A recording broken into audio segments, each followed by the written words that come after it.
Scott, welcome back to the show, Business of Life Strategies for Success.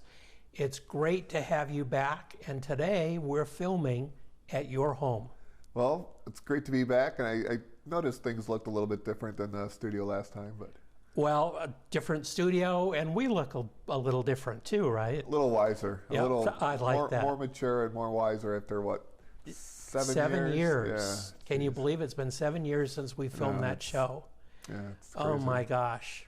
It is so good to be back with you, and I so enjoy reading your blog posts occasionally.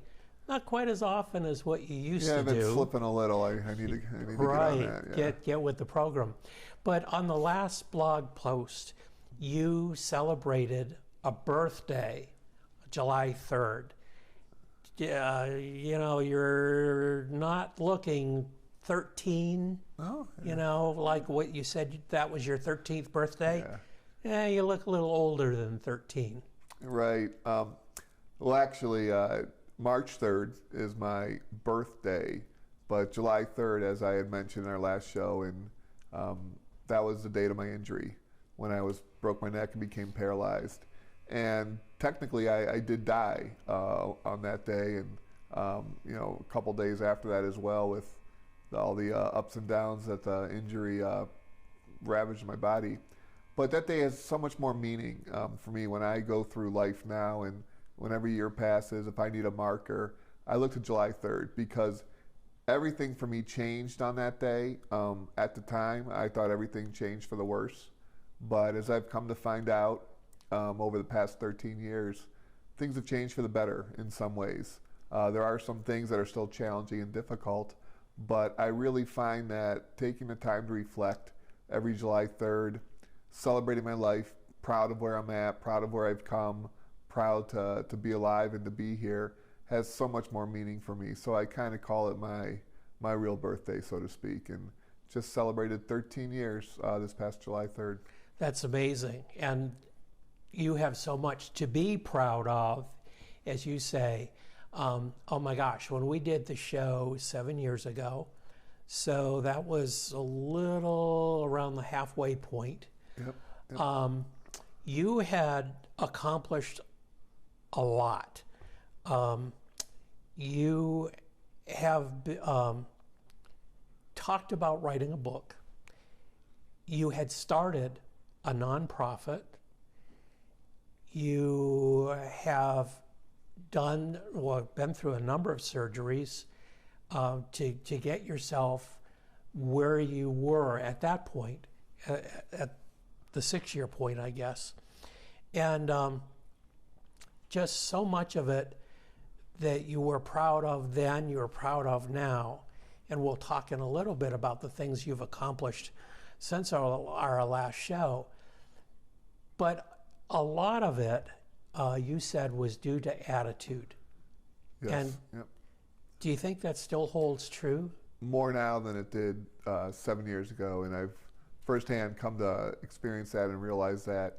And I used to always say it all starts with the right attitude. And that wasn't just lip service then, and it's not lip service now. I continue to find that the right attitude is what I have control over every day when I wake up. Whether it's sunshine, whether it's raining, whether I'm in a good mood, bad mood, whether I'm feeling okay, feeling a little sore or weak, attitude is the one thing I still get to control. And I still do a lot of motivational speaking out and about as I used to, and it's still the number one tenet, so to speak, that I preach, is that it all starts with the right attitude. And I'll tell you this, Doug, I wouldn't be here 13 years later after my injury doing as well as I think I'm doing, and able to be as active in the community and still wake up and accomplish goals and dreams I have, if I didn't have a good attitude. So it's not just, you don't have to break your neck to appreciate that truth, because I tell everyone, regardless of the adversity you face or the challenges you're going through, be thankful that you still get to control your attitude. And I often tell people, where the mind goes, the body tends to follow. So it's a good thing to be in control of. Well, and we've known one another for a long time. We're fraternity brothers. Yes, we are. Actually. Not at the same time, though. No, well, oh, okay. So the age is coming back in here, right? Yeah, I'm a little older than you Just are. by a few. But it's such an inspiration to know you and to know what you have gone through. Your motivational speaking is just beyond words. I have asked you at some point when I was teaching a class at a local college, you came into the classroom and talked with my students, who were students of all ages. And I'd like to read what I wrote after you were there, and to get a feeling of what those students thought about your motivational speaking. Scott's ability to relate to and engage a diverse group of persons was in evidence as he tackled tough issues and inspired and motivated those in attendance. Calls for his return started as soon as he departed. It is amazing the profound effect that Scott's openness, humor, and easy way about him have on people. In today's world, where a speech such as this could easily be dismissed as just another speech, Scott hit a nerve with people, earned their respect, and has become a role model for many. Not bad for a little over an hour. No, thank you. Very, very humbling, kind words. I do actually remember several of the students had reached out to me afterwards and continued to do so for quite a bit after I had left. And, I'm very humbled when I hear those words, but at the same time, it's, I didn't do anything special. I get in front of people and I tell my story. And I like to share the good, the bad, and the ugly, so to speak. And not bragging, but a lot of those same responses are shared with me, depending on the audience I speak to. I recently just spoke to a business, and then a couple days later spoke to a group of high school kids. And it's the same message, the same overarching idea that I try to talk, just tailor it to each group. But still, I'm always humbled with the reaction it gets. And, people, they're eager to understand how I was able to adapt, I think. Because we're all going to face challenges in life, some a bit more extreme than others, but we can all learn from each other's story. And I think that's what always resonates with people is the adaptability that I've been able to demonstrate. And like I tell them, I'm not a Pollyanna. I don't pull any punches. It hasn't always been easy. I mean, there's been challenges, and there's times where, sure, I want to bang my head against a wall and give up, it seems like. But that old voice in my head tells me to keep going. That attitude is just ingrained to me at this point, which helps me keep going. So when I do share my stories and the raw honesty that I share it with, and some of the humor and just some of the fun things that have happened to me along the way always seem to resonate with individuals. But I'm always happy to get in front of others, and hopefully they can take something away that can help them, because I don't think anyone in this world, especially these days, can go it alone. And I think it helps to just be able to hear other stories, learn what's worked for them, what hasn't, and maybe be able to apply a little bit of that to your life, especially when you are facing some challenges. Well, I think, Scott, part of your persona is helping other people. And obviously your motivational speaking does that. But also, before we met last time on the show, you had founded a nonprofit to help other people. So can you tell us briefly about that, and how is that going? Yeah, absolutely. Getting Back Up is the name of the nonprofit. It was officially incorporated in 2011. And the whole premise behind that is to assist spinal cord injured individuals with exercise therapy programs and adaptable products that insurance won't cover. So we're kind of a last resort funding source for some of these individuals. But I personally have benefited from exercise therapy programs, other products that have just enriched my quality of life, allowed me to, frankly, be in a healthier state today than I would be otherwise. So early on in my journey, I recognized how important it was. And then when you throw in the whole technical and just logistical issues with insurance and where they do and don't step in, it can be cumbersome at times navigating that and trying to find the resources needed. So getting back up was established, and just as we were 7 years ago, we're still helping a tremendous amount of individuals today. I'm thrilled to say that my little nonprofit has now helped over several hundred individuals, and not just in Ohio, but all across the country with varying degrees of assistance, whether it's for adaptable products or for exercise-based therapy programs at different facilities and gyms across the country. So that's been tremendous. The area where I will admit we've fallen a bit short is one of the ideas of the nonprofit was to assist individuals with finding the right housing and living in an environment that was conducive to their needs and not institutionalized as a nursing home or a hospital. And the idea for this is called the Quad. And it's almost like having a residential place where several individuals can live and cohabitate together and share their resources to kind of divvy up the pot, so to speak, to assist with the therapy they might need, the nursing they might need, the food, the other assistance, and just general living expenses. That's a little bit more of a mountain to tackle, to climb, and funding is still needed there. There's still some ideas that I have with trying to evolve that and bringing that to fruition. But that's the one area we're getting back up, is still looking to make a big impact, but hasn't yet been able to to have the impact that we'd like. I'm sure you'll get there, Scott, and we will post at the end of the show thank you. Yeah. information about getting back up. One of the things that we talked about 7 years ago on the show was the fact that it was thought that you should write a book. And you had given some thought to it. Well, guess what? There are now 2 books here. Headstrong, that's not talking about you, is it, Scott? How a Broken Net Strengthened My Spirit, which is a great read, and also A Trip Around the Sun, which is an ebook. And you say here, Scott, a decade of musings. Yes. And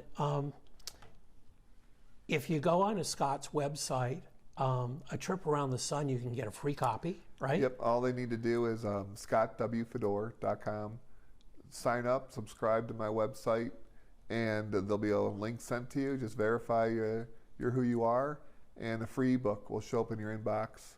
And then as well, once you're registered, anytime I do post any new updates about my situation, what I'm doing with getting back up, what I'm doing with other various activities I'm involved with, you'll get a notification in your email, and you can click, come read the blog, see what's going on. There's also links to order Headstrong. Right. But, that's any local bookstore, Amazon.com, Barnes & Noble, Books A Million, where books are sold, you can find it. Now, Scott, you did something which I think is really pretty cool, but the book is a great read for any of our audience out there. It's moving. You will want to recommend it to people. It's that good. It's not just a book. It's a great book. And so check that out. But Scott, you did a couple of other things, formats for the book. Why don't you talk about that? It's available in several different media formats. There's a hard copy, a paperback copy, as well as a Kindle ebook version. The Kindle version does have pictures in it, a little picture library. And there's also, recently, a couple of years ago, I completed the audiobook, which I felt important for me to narrate and tell the story in my own words. So the audible version of the book's available as well, narrated by myself. And I'm proud to say it had achieved bestseller status for a little bit of time there on Amazon, and it continues to still be popular, and feedback's just been tremendous. I really am grateful, and for all the hard work that others helped me with to go into the book, as well as humbled by people, both friends and strangers, that have reached out to me and really been moved by the story. So it can be a heavy read at times. I didn't hold anything back. I pretty much open up the kimono, as they say, and bear it all. So but it was great. And you alluded to the fact that people had asked me about wanting to write a book, and I was never sure, but I felt the time was right. It made sense, so I'm glad I did. Good. Again, it could not come more highly recommended. And as I say, it's moving and enjoyable at the same time, but it's a book that you really won't want to put down. Thank you. So, Scott, of all these things that you've done, and actually we're going to talk about this a bit more in our next show, but I just want to say one of your goals when you were on the show last time was to build a house. And we're here today in this gorgeous home. Well, I didn't think you'd believe me that I had done it otherwise. So no. Yes, that was always to build a home, just to be able to, again, it's that I get my independence not through movement, but through the creature comforts that that were important to me before and are important to me still. And just having my own place, or just a comfortable place that I know I'm familiar with to live in, that doesn't remind me on a daily basis of my situation. I don't need machines beeping, nurses running around. While I do have that at times, it's relaxed, it's comfortable, it's home. And that was very important to me. And there's a lot that went into building this, and a lot of support I received, financial support as well as physical material support from various organizations and individuals that went into building this. And the idea is that this serves as a model for the quad, which I talked about getting back up, and which we want to do. So the hope is to replicate this part of the universal design of the home, which at one point in time, I know we're going to, another show, I'll be able to speak more to that, it sounds like. But happy to be in my own place. Our next show, we're going to do a little tour that you will lead us on and explain the whys and wherefores. I am really excited for this to have been completed, because it is a beautiful home. Thank you. But also to see you take the next step in letting others, going back to your persona, helping other people, letting others enjoy and benefit from a home like this. So, Scott, when you were on the show last time, we talked about 3 strategies for your success. And they were, it starts with the right attitude. Do not let adversity define you. Absolutely. And inch by inch, it's a cinch. Yard by yard, it's awfully hard. Now, since that show, have you added to that? Have you changed your strategies? I haven't changed my strategies. I have expanded them. Okay. And I do a lot of speaking, and I tell people, I don't call them strategies as much anymore as absolute truths that I've learned through my challenges. The attitude, it all starts with the right attitude. Do not let adversity will not define us. Inch by inch is a cinch, yard by yard, it's awfully hard. And a few others that I now talk about are, there's going to be good days and bad days. And at the end of the day, it's all relative. And I think those 5 core tenets for me serve as absolute truths. And then a 6th one I always throw in there that I think just sprinkles across all of them is, keep the faith and believe, because it does count for something. But I think that these core truths are, as I said, truths that you don't have to have broken your neck or had some extreme catastrophe happen to you to be able to appreciate and put to work in your life. We all face challenges. Like I say, it's all relative. So it doesn't necessarily mean one challenge is more important than the other. They're all just different. And it's important to remember that these truths, when applied and when put to work, not just recited, but when put to work, can make a difference. And they have made a difference in my life. And I like to tell people, rather than you just coming across something that was written down and reading it, here I am in the flesh telling you that I had it pretty bad, Doug. 13 years ago, they didn't think I was going to make it. I didn't think I was going to make it. And here I am today. And I'd be lying and remiss if I did not mention that these 5 absolute truths that I've learned have helped me. And they continue to. They're timeless as far as I'm concerned. And, like I said, you're going to have a good day, you're going to have a bad day. Things are relative. Adversity is not defining you. Your attitude is what's, the most important thing you can control. And just worrying about the little inches and not trying to do everything at once, because those inches will add up into the feet into yards, yards into miles. And that's how you make progress. I didn't get here 13 years later, living in my own house, having written 2 books, being able to help each other overnight. It takes time, and I always like to stress that fact that things will take time. Just you got to put the time in. Well, we really haven't touched on your accident today, but if you don't mind, just because it puts everything into focus, people see you in a wheelchair and say, well, okay, something drastic must have happened. But you actually died. I did. I was in a diving accident where I dove into a lake and immediately slammed into the lake bed, broke my neck, remained conscious, but knew my neck was broken. And at the time I was alone. Those that were with me were in a house a little bit of ways. And I was there and I was going through all the hard emotions that you can imagine when you realize this is really going to be it. And you lose sense of time. Every second feels like an hour when you're face down in water, unable to breathe.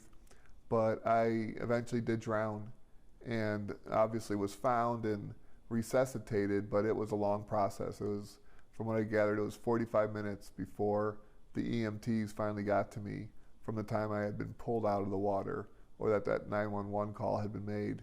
And there was a lot of CPR, a lot of other life-saving techniques, but at times I did not have a pulse. I did die. And even in the hospital, in those the immediate aftermath, days and weeks later, I still had a couple times when I did code.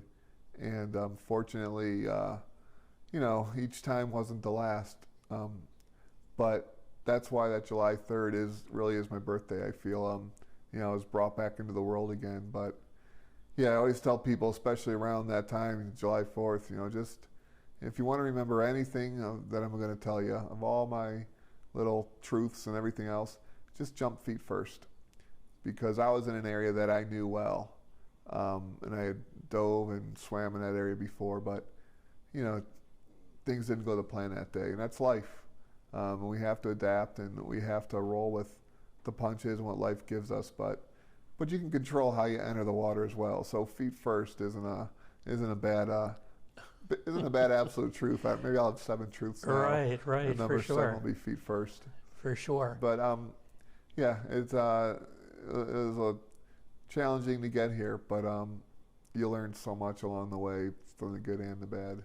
Well, and we only have a couple minutes left here, but talk about your faith really briefly and how that entered into... Sure. I was raised Catholic, went to Catholic school up through high school, and I'm proud to say that I was instilled through my family, through my teachings growing up, and through the education, of strong belief in God and what He could do to help me in those difficult times. And there were times I yelled at Him, I wanted to curse Him, I wanted to hate Him, and I'm sure I did for moments, but I've never lost my faith, and I've realized how important it is for me. And as I talk about in the book, someone once asked me, how can you have faith after everything that's happened to you? And my answer is, how can I not? Mm-hmm. And it's really, I don't try to preach it to everyone, but if asked about it, I won't shy away from the fact that keeping my faith has really helped serve me, probably more so than anything else. And I'm not ashamed of that. Well, Scott, obviously, that has worked well for you and is very important to you. We have to close it off here, but we will be back with a tour of the model for the quad house. We're not going to wait 7 years, though, right? We're not going to wait Okay, 7 good. years, absolutely not. Good. Scott, it has been wonderful being here with you again. It's been an honor. I appreciate the opportunity to come back and And tell you what's been going on. it will not be 7 years again. Thank you. Thanks so much, Scott.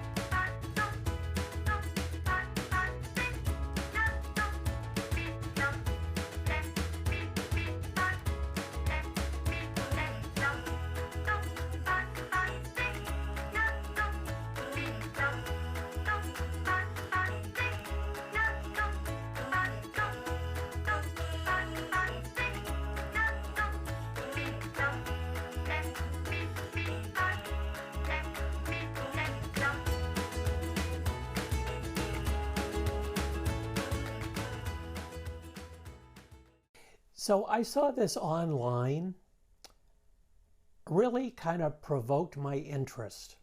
The story actually broke in Louisiana and talked about a lady there who accidentally sprayed her hair with what she thought was hairspray and was actually Gorilla Glue. After about 4 months of trying to get the Gorilla Glue out of her hair, she went to her doctor, who spent, quite a bit of time, as you can imagine. The story broke in the local newspapers, and a young man, also in Louisiana, decided that this was a bunch of hooey.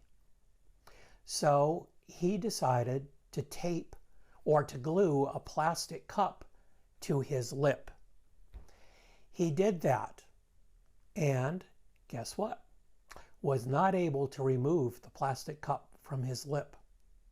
After going to the emergency room and a doctor actually prying a little by little the plastic cup from his lip, he was told that he might in fact lose part of the lip because of the damage done by the glued cup.